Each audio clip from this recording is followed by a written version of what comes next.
And I always thought, I'm like, man, I wonder who we would be or what type of person I would be if I was just a blank canvas out in this world, teaching myself how to walk, teaching myself how to talk, teaching myself how to eat and live. You know, who would we be then? You know what I'm saying? So that's what I think is pretty wild out here, that I don't think a lot of people understand who they are and why they think a certain way and why they feel a certain type of a way towards something, you know? And I feel like drugs is really, not even drugs, like, you know, we say medicine, you know, mushrooms, ayahuasca, smoking weed, you know, it gives them a whole new vision of themselves. Yeah, and it's a beautiful thing when people discover that, and you're around them when they discover that. You know, they come to that realization after even just a small little nibble or a little drop full, and they're all wide-eyed and they're like, "This is amazing," and like, I know, I told you. Yeah, and I think, you know, it falls to being scared. You know, I don't think it's anything else besides being scared and not willing to trust yourself in that certain situation. You know, you don't know if it's going to be bad. You don't know if it's going to be good. You don't know if you want to know. You know, maybe you just want to live your life, and that's completely fine too. But, man, you got one life to live. You got one body to live it with, so you might as well get everything out that you can, you know? Yeah, we are our own science experiment, and what may work for some person in a pharmaceutical or an SSRI may be a disaster for someone else. And just to be able to do these things freely here in Colorado, or at least feel a little bit less under the microscope or paranoid as you might be in New Jersey, to have access to all these things. And the more we can talk about it, the more we can share it, the more people are going to get hip to it. And then, like I said, I was not a registered voter in Colorado until they put the decriminalization for psilocybin mushrooms on the ballot, and your boy went over and got his voter's registration card so he could contribute. Yeah, absolutely. I don't blame you. They suckered me, Frankie. I registered to vote so I could pass Prop 301, and then a month later I got jury duty. And when they were doing the questioning for the jury duty, the one lawyer was like, "Mr. Airey, how did you feel when you saw a letter in the mail that you had jury duty?" I was like, "This is what I get for trying to decriminalize mushrooms." And after that, I was dismissed, so it all worked out. That's amazing. That's amazing. I got jury duty once, bro, and I ended up getting... I got pushed out. I was like, nice, this is sweet. Never again. So, and I don't vote. I don't vote. So. Yeah, that was really the first time I've ever voted. To be honest with you, I've never really voted for a president or anything like that. But you know, they put cool things on the ballot. They're gonna get me out there. You know what I'm saying? Absolutely.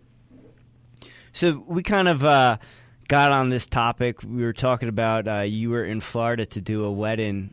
I want you to touch on your business. Looks like you do destination weddings with your DJ business. What does your business entail? What do you do? So I have a full functioning one-stop shop marquee event group that we host all social events. So from entertainment production, event planning. We have over 20 plus professionals that work with us each and every weekend, and we're kind of like a one-stop shop from weddings, mitzvahs, corporate events, any kind of social event we can do and build it and create it from start to finish, all in-house. So there's no like middleman, there's no second phone call. You can literally create and design your entire social event. So that's what we do full time. And you got into that strictly through DJing? Yeah, man. My buddy and I, who is with me now, we started DJing clubs when we were 18 years old, and just grew and got popular. We started doing a lot of underage parties, so that got us, into the realm of things. And slowly but surely just grew a liking to it, grew a love for it. And then when we were 19, we learned about private events. And after that, it was kind of a snowball effect, and we just grew. And now we're one of the hottest event groups out there right now. We just started a new marquee company, like I just said. So we had a business when we were younger. I had no idea what the fuck we were doing, didn't know how to hold a bank account, none of that. But we were really good at what we did, and we knew people in the industry. So once we got big enough, we actually ended up selling it to another company and partnering up with them to, I think this takes some more weight off of our shoulders and kind of get the grasp of what a business is supposed to run like, and not just go out and party every weekend and spend the money. So when we did that, we recently just parted ways and opened up our own marquee group, and it's been a huge roller coaster ride for these last 5 months, all in a positive way. But yeah, so that's what we're doing now, man. I've been DJing like I said, since I was 18 years old, and I'm 30 now. So it's been an incredible experience, and I couldn't imagine doing anything else. What kind of music do you prefer to DJ if you had your choice? Old school hip hop and R&B. Who's your favorite MC of all time? Favorite MC of all time? Yeah. Favorite MC of all time. I'm a little all over the place, man, but if we're talking hip hop, I'm a big Biggie fan. I'm a big Pun fan, big L fan. Tribe I like a lot. Big DMX fan. Yeah. I like Nas. Nas is, I would say probably Nas or Biggie for sure. Respect. Yeah, but I'm a big Bruno Mars fan, bro. He's obviously. It was it was like Michael Jackson, Bruno Mars for me. Oh, I love Michael Jackson. That's probably my greatest of all time. Yeah. Michael Jackson. I saw the Jacksons in 1984 at Giant Stadium at the Victory Tour. First concert ever. Really? Yeah, that's how old I am. Incredible, though, man. I wish I could have seen him before he passed. What I love about music and my passion for it, I literally have a passion for this. I love what I do. I would do it for free. I'm impacting people's lives for the rest of their life, so whether it's a mitzvah, a corporate event, not so much for corporate events because they're kind of whatever, but with weddings and mitzvahs, U16s, whatever, these people remember us for the rest of their life. We are starting the next chapter for these people with their wedding or Sweet 16 or mitzvah, and we're impacting them for 5, 10, 15 years down the line. Even when they get divorced and remarried, they'll still remember us. You know what I mean? They'll be like, yo, the DJ at my first wedding was sick, But it's a wild experience, especially that, we're in a room with 200 people that don't know us. So, and we're in a room that these 200 people don't know one another either. There's 100 people on her side and 100 people on his side. And we have to break the ice not only for us, but for every single person in that room, So it's wild, man. It's wild, and I love it.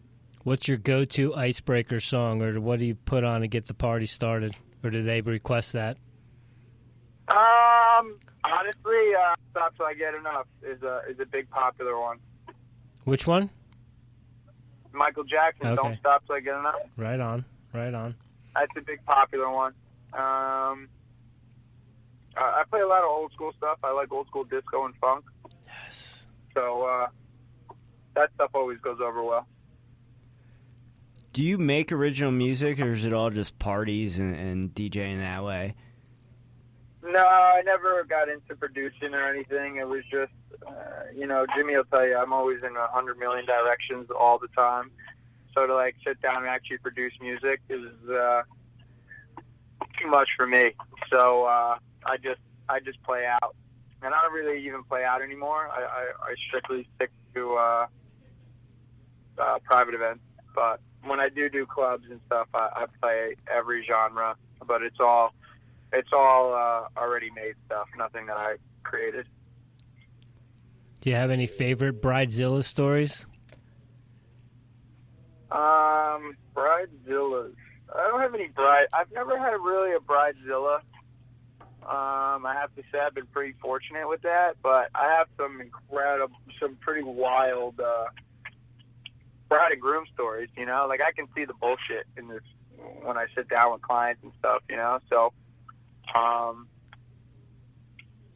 I remember one wedding we did. The parents paid for the whole thing, and it was probably like a $50,000 or $60,000 wedding.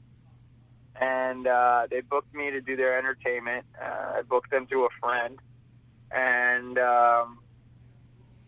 they were getting married to split the wedding money because they were both sleeping with someone else.